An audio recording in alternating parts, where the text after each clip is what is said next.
Hola chicos, ¿qué tal? Buenos días. Bueno, esta es la última clase que tenemos de literatura, de lo que nos va a entrar en la prueba que vamos a realizar, ¿vale? Esta prueba que os dije que vamos a hacer por el modo, aunque también podéis elegir la opción de hacer un vídeo explicativo. El vídeo explicativo lo tenéis que hacer sobre todo, ¿no? Sobre, bueno, digamos de una forma completa y ahí voy a ser más quisquilloso, ¿no? Y, bueno, en fin, el caso es que, como veis, en esta antología están tanto los poemas que ya hemos leído de Luis Cernuda, como los poemas que vamos a leer hoy, no sé si los leeremos todos, ¿no?, de algunos autores que escribieron en la posguerra española.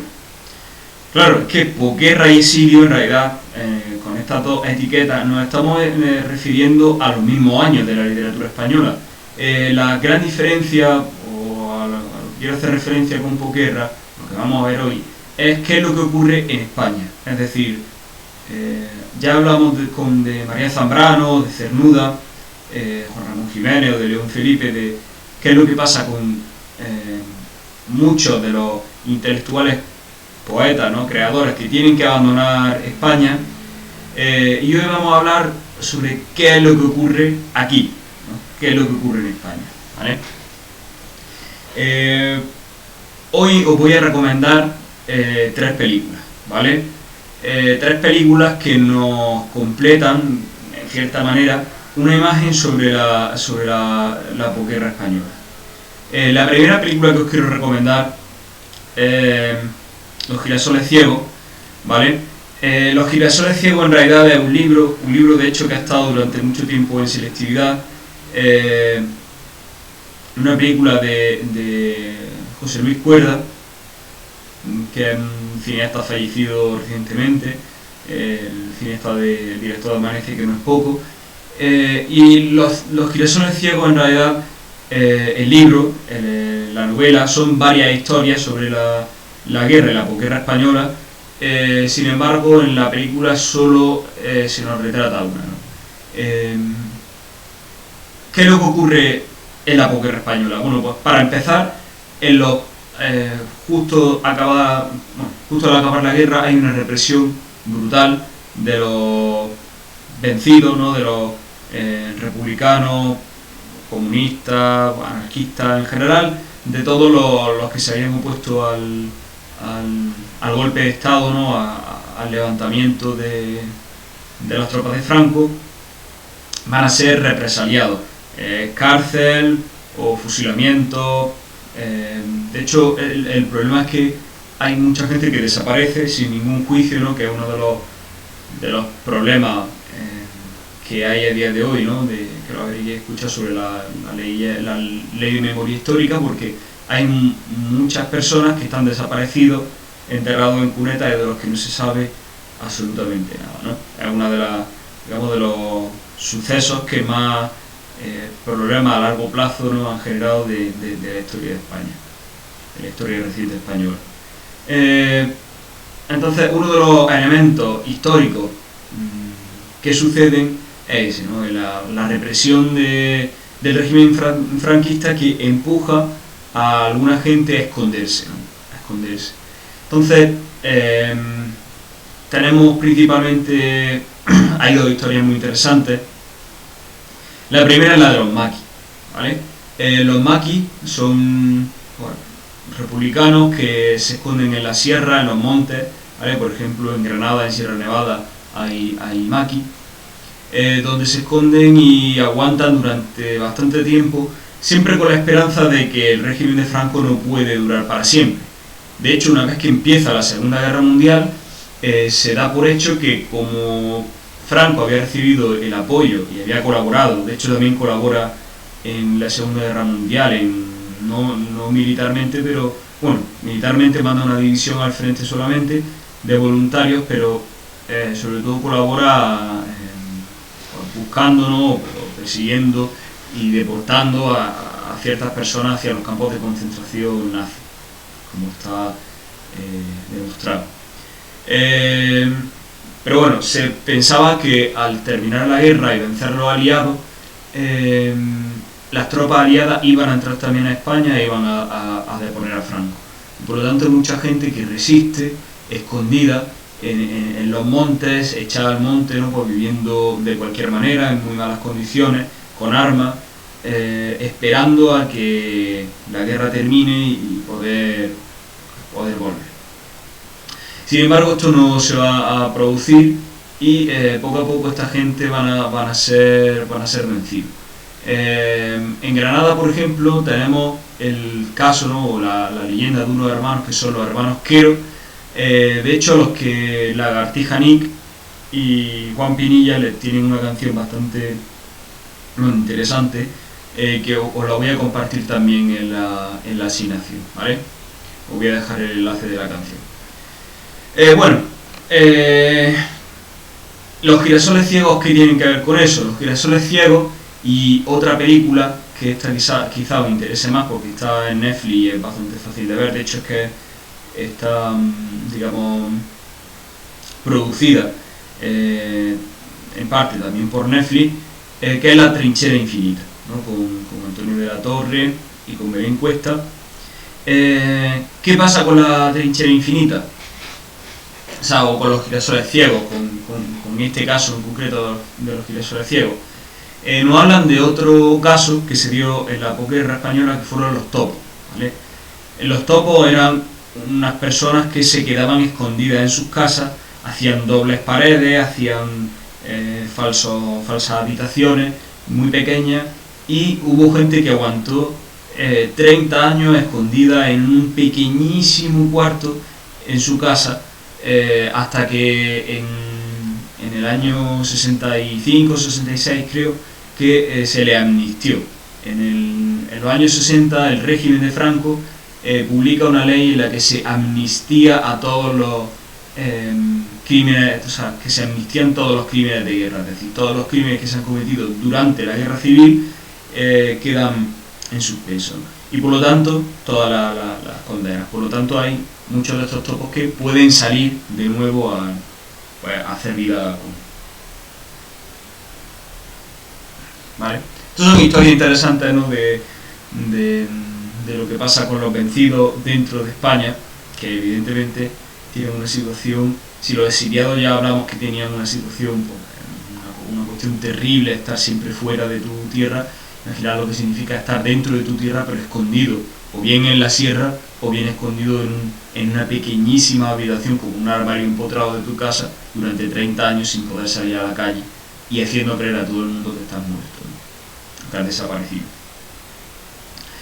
Y luego os traigo otra película que se llama Pan Negro, que fue preseleccionada para los Oscars en el año 2010, en el que se nos reproduce muy bien o con mucha exactitud lo que tiene que ver con el hambre. El pan negro, o sea, pan negro hace referencia a que en esa época no había suficiente harina blanca, entonces se hacía pan con otras harinas de otros cereales y con harina pues, bastante más dura, y quedaban algunos panes, un pan negro, ¿no? Y duro, malo, se supone, ¿no? Pero eran años de un hambre voraz, de un hambre terrible.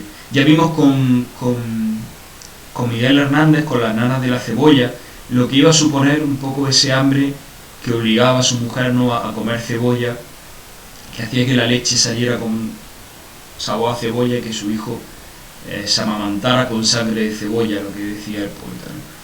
Pues el hambre, y aquí ya creo que muchos entraréis en historias que os hayan contado vuestras familias, ¿no? o vuestros abuelos, sobre todo, vuestros abuelos, bisabuelos, ya depende de la edad de vuestra familia. Sí que tendréis bastante más historias de lo que supuso una posguerra en la que la precariedad, el hambre era tremendo, ¿no? Mi abuela, por ejemplo, me contaba que ella no lo pasó tan mal porque su padre compraba y vendía comida y al final pues hambre al menos no pasaba. Como ella a lo mejor se comía una naranja y otros niños del pueblo le iban pidiendo las mondas, ¿no? Las cáscaras de la naranja para comerse. Yo creo que es una imagen, ¿no?, que retrata bastante bien lo que supone el hambre, ¿vale?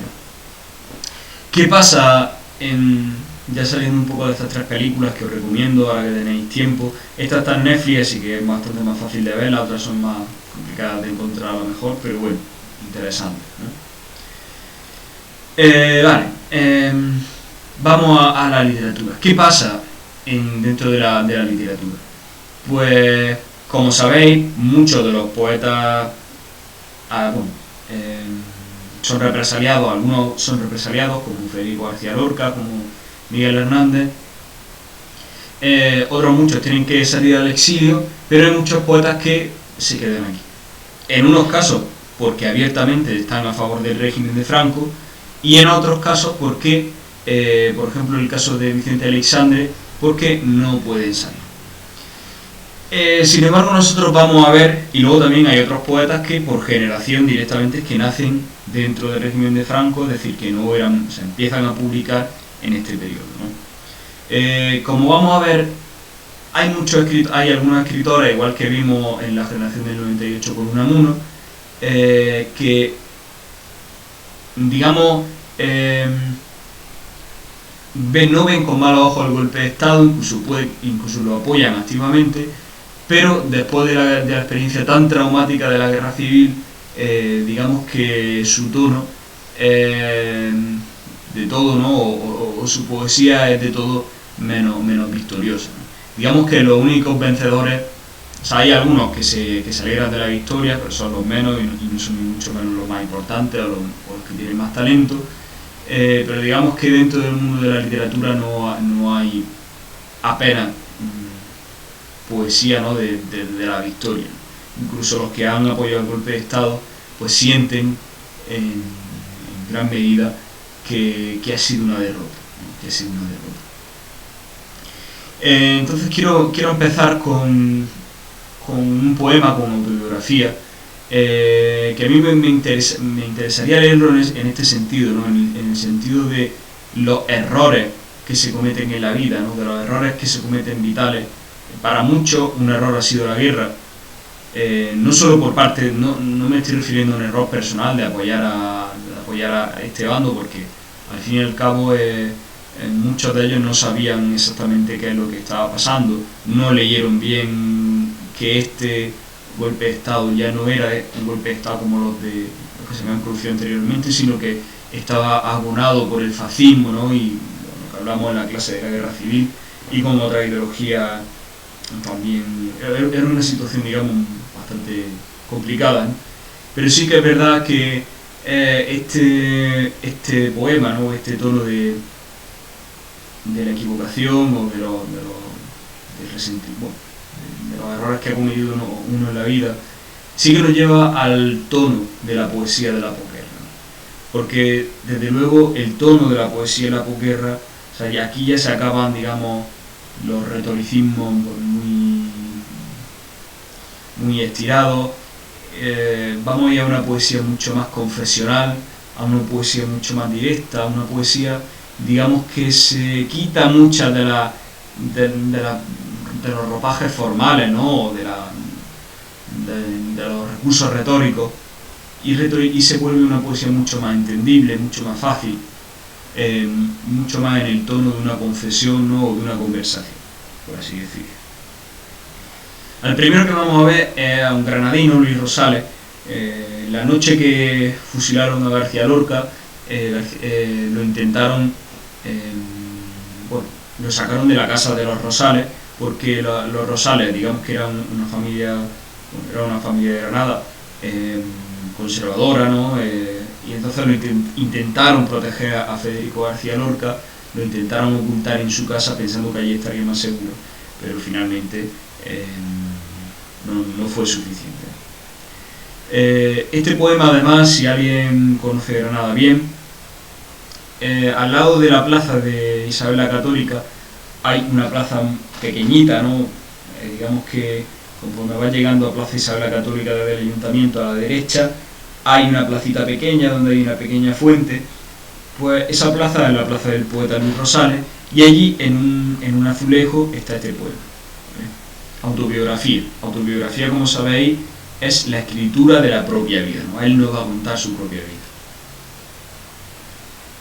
Como el náufrago metódico que contase las olas que faltan para morir y las contase y las volviese a contar para evitar errores hasta la última, hasta aquella que tiene la estatura de un niño y le besa y le cubre la frente. Así he vivido yo, con una vaga prudencia de caballo de cartón en el baño, sabiendo que jamás me he equivocado en nada, sino en las cosas que yo más quería. Como veis, aunque a lo mejor a algunos ha costado también entender este poema, pero este poema no tiene ni mucho menos la complicación de otros que hemos visto, ¿no? Me está diciendo que él, como un náufrago metódico, un náufrago, sabéis que es el que ha sufrido un naufragio, ¿no? El que se ha perdido en el mar.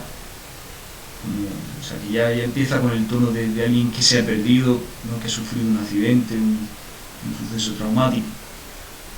Como el náufrago metódico, que contase las olas que le faltan para morir, es decir, alguien que ha naufragado, se ve en una isla desierta, ¿no? Y lo único que hace es sentarse a contar las olas que le faltan para morirse. Y las contase y las volviese a contar para evitar errores hasta la última, hasta la de la muerte. Aquella que tiene la estatura de un niño, le besa y le cubre la frente, hasta la ola que se lo lleva. Así he vivido yo, con una vaga prudencia de caballo de cartón en el baño. Es decir, he vivido intentando ser prudente, pero intentando ser prudente de una forma absurda, ¿no? Con la prudencia de un caballo de cartón en el baño, y un caballo de cartón en el baño, evidentemente que va a acabar destrozado, ¿no? Igual que el náufrago, que por mucho que cuente la ola, al final va a morir, porque está solo en una isla, ¿no? Está sentado a la orilla contando olas. Es estúpido, ¿no? Es absurdo. Pues así nos reconoce el poeta que ha vivido él, con una prudencia vaga, precisa, desde luego inservible. Y estos dos versos son tremendos. Sabiendo que jamás me he equivocado en nada, sino en las cosas que yo más quería. Es una confesión, digamos, terrible. La confesión de que he intentado no quedar mal en la vida, ¿no? Como he tenido una vaga prudencia en la vida, he intentado no equivocarme en nada, pero no equivocarme en nada de las cosas que no importan, no equivocarme en nada de que no piensen mal de mí, de lo que van a decir o no van a decir, de ver cómo, no sé, es como intentar triunfar en cosas que no tienen absolutamente importancia, y al final en las cosas verdaderamente importantes, en las cosas que él más quería, ahí sí que ha cometido errores, ¿no? Como la persona que está demasiado distraída pues, por nuevas personas que llegan a su vida, o por caerle bien a personas a las que verdaderamente no conoce y descuida a su familia, o descuida a ese amigo que de verdad merece la pena, las cosas que de verdad merecen la pena en la vida, ¿no? Las cosas que son difíciles, las cosas que nos cuestan, pero que merece la pena intentar. Pues esa es la confesión que nos ha hecho Luis Rosales. Como veis, el tono de esta poesía es el de una poesía de introspección, de pensar en uno mismo, de pensar en la propia vida, y de plantearse qué es lo que hemos hecho bien o mal en esta vida, ¿no? En este punto de vista, yo entiendo que esta poesía quizá os va a llamar la atención, no por lo bien que esté escrita o lo deslumbrante, mejor dicho, que sea, porque bien escrita está, obviamente, por lo deslumbrante que sea, como en la generación del 27. Pensad que venimos de la época de plata, venimos de una de las mejores épocas de la literatura en español, donde hemos visto a uno de los mejores escritores. Por supuesto, no vamos a ver poemas con el mismo lustre, pero sin embargo una poesía muy directa, ¿no? que nos habla directamente a un nivel humano muy intenso. En este sentido, bueno, ahora tenemos aquí un poema de Damaso Alonso, que es miembro de la generación del 27. No sé si recordáis en el primer trimestre leímos un artículo periodístico de Larra en el que nos describía cómo se llamaba Día de Muertos o Día de Difuntos, y nos describía cómo iban saliendo de Madrid la gente con las flores para llevarlas al cementerio, y Larra decía que los muertos no eran los a los que iban a visitar, sino los que vivían en Madrid. Decía que Madrid era un gran cementerio por la falta de perspectiva, por la corrupción, por la falta de perspectivas vitales, hacían que, en realidad, él decía que los vivos eran los muertos y los muertos eran los vivos. Pues digamos que esta cita la toma Dámaso Alonso para escribir su poema Insomnio. De Hijos de la Ira, que es uno de los grandes poemarios, ¿no?, que se escriben en la posguerra, 5 años después de que termine la guerra, cuando se publica, así que lo escribe justo en los años inmediatos después de que acabara la guerra. Veis, nada más que antes de leerlo, solamente mirándolo, que las tiradas de versos son bastante largas, ¿no? Los versos son largos. Ya uno está diciendo que formalmente me está dando una pista de cómo va a ser el poema. Dice: Madrid es una ciudad de más de 1 millón de cadáveres según las últimas estadísticas. A veces en la noche yo me revuelvo y me incorporo en este nicho en el que hace 45 años que me pudro, y paso largas horas oyendo gemir al huracán, o ladrar los perros, o fluir blandamente la luz de la luna, y paso largas horas gimiendo como un huracán, ladrando como un perro enfurecido, fluyendo como la leche de la ubre caliente de una gran vaca amarilla, y paso largas horas preguntándole a Dios, preguntándole por qué se pudre lentamente mi alma, por qué se pudre más de 1 millón de cadáveres en esta ciudad de Madrid, por qué 1.000 millones de cadáveres se pudren lentamente en el mundo. Dime, ¿qué huerto quieres abonar con nuestra pudredumbre? ¿Temes que se te sequen los grandes rosales del día, las tristes azucenas letales de tus noches? Vemos que parte de la misma imagen, ¿no?, de Larra, ¿no?, de que Madrid es un cementerio. Madrid es una ciudad de más de 1 millón de cadáveres, se refiere a los habitantes que tiene Madrid después de la guerra. Y tenemos la sensación de Dámaso Alonso, ¿no?, que es el insomnio. No puede dormir porque le asaltan muchas dudas, ¿no? Le asaltan, sobre todo hay una duda terrible que tiene el poeta, ¿no? Y pasa las largas horas de la noche pues oyendo cómo suena el viento, cómo ladran los perros, o viendo cómo la luz de la luna cae sobre la ciudad, no fluye blandamente, una imagen plástica preciosa sobre la ciudad, sobre los edificios. Pasa larga hora, pues vuelvo a repetir, gimiendo a él como el aire que escucha fuera, ladrando a él como un perro enfurecido, y fluyendo a él como la leche de la ubre caliente de una gran vaca amarilla, que se refiere a la luz de la luna, como si fuera la leche de la ubre caliente de la propia luna, que es la gran vaca amarilla, la leche que va fluyendo hacia la ciudad. Es decir, que lo que él ve en la ciudad se repite en su interior y por eso no puede dormir. ¿Y qué es cuál es la pregunta que le atormenta? ¿Qué es lo que le atormenta? Pues, para empezar, es una pregunta que va dirigida a Dios. Y la pregunta esencial es: ¿por qué me pudre? ¿Por qué se pudren más de 1 millón de cadáveres en esta ciudad? Porque claro, él también es un cadáver, él también está muerto. ¿Por qué 2.000 millones de cadáveres se pudren lentamente en el mundo? Estamos en la Segunda Guerra Mundial, ¿vale?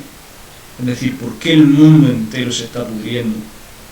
Y le dice Dios, en una especie de elegía, ¿no?, de dirigirse a Dios para pedirle explicaciones. Y es: Dios, ¿qué huerto quiere abonar con nuestra podredumbre? Es decir, yo entiendo que toda esta podredumbre deberá servir para abonar un huerto, es decir, para abonar un mañana, para que algo florezca, para que algo crezca. ¿Pero qué? ¿Qué va a florecer de toda esta podredumbre? ¿Qué va a florecer de toda esta muerte, de toda esta desidia, de todo este desconsuelo en el que vivimos? Temes que se te sequen los grandes rosales del día, las tristes azucenas letales de tu noche. ¿Es que acaso temes que si no es con esta podredumbre, si no es a base de todo este dolor, el mundo no pueda seguir adelante, tu mundo no pueda seguir adelante? Necesitas este dolor para tu creación. Fijaos las insinuaciones que hay detrás del poema de Damaso Alonso, ¿no? Que por eso que es insomnio que tiene Dios, es que necesitas que suframos de esta manera, necesitas que nos pudramos de esta manera en todo el mundo para que el mundo pueda seguir adelante. Es decir, es necesario este dolor, es imprescindible este dolor, ¿no? Digamos,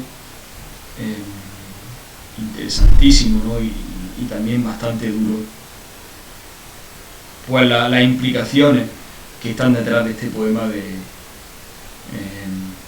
Damaso Alonso, ¿vale? Bueno, tenemos otros dos poemas. Tenemos el de Canción de cuna para dormir a un preso. Este poema lo vais a tener que leer vosotros por vuestra cuenta, y ya os adelanto que la semana que viene lo vamos a trabajar, ¿vale? Canción de cuna para dormir a un preso. Y el último poema que nos queda es el de Gloria Fuertes, que quizá Gloria Fuertes os suene. Veis que ya es digamos que es más joven que estos poetas, y este poema es del 54, ya hemos avanzado un poquito respecto a la guerra civil. Y es posible que esta poeta sí que os suene, pues, de ver su nombre en algunos sitios. Es una poeta infantil muy conocida, ¿no? Pues es posible que tengáis en casa algún libro de poemas suyos para niños. Pero también es una poeta muy importante de la posguerra española, ¿vale? De los años 50 sobre todo. Y digamos que Gloria Fuertes ya se aleja de este tono de vencida, ¿no? De este tono de absoluta desazón de la inmediata posguerra, de los años 40, inmediatamente posteriores a la guerra civil. Pero sí que nos retrata también digamos, cómo es la vida, ¿no? Cómo es la vida sentimental, la vida emocional dentro del franquismo, ¿no? Dentro del régimen franquista. Bueno, aquí tenemos nota autobiográfica, ¿no? También nos va a contar su propia vida. Esto también guarda relación con los otros dos poemas que hemos visto, sobre todo con el primero, en cuanto a que es una confesión personal, o nos va a contar algo sobre su propia vida.